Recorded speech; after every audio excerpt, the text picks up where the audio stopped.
Ketua Majelis Hakim Pengadilan Negeri Jakarta Selatan Wahyu Iman Santoso meninjau rumah dinas ex-Kadif Propam Polri Verdi Sambo di Kompleks Polri Duren 3 Jakarta Selatan pada Rabu 4 Januari. Di rumah itulah Brigadir Nofriansah Yosua Huta Barat dihabisi Richard Eliezer atas perintah Verdi Sambo.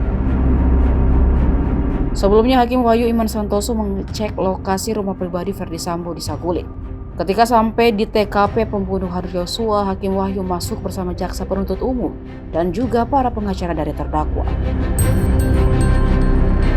Mereka kemudian langsung menuju titik Brigadir Yosua tergeletak saat penembakan. Hakim Wahyu tampak memperhatikan secara dekat sampai harus menunduk sedikit melihat ke lantai. Setelah itu, majelis hakim dan jaksa menaiki tangga menuju lantai 2. Di lantai 2 itu mereka berdiri di pagar pembatas sambil memperhatikan situasi lantai 1. Tampak kamera menangkap momen ketika Hakim Wahyu yang berdiri diam tepat di depan foto keluarga Verdi Sambo.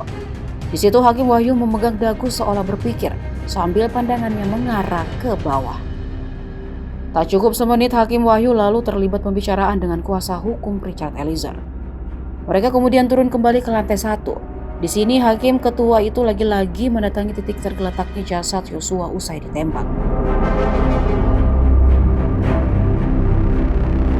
Hakim Wahyu berkali-kali mengecek tempat Yosua tewas.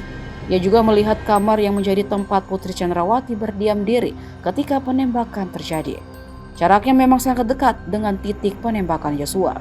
Persidangan akan kembali digelar pada Kamis 5 Januari 2023 besok.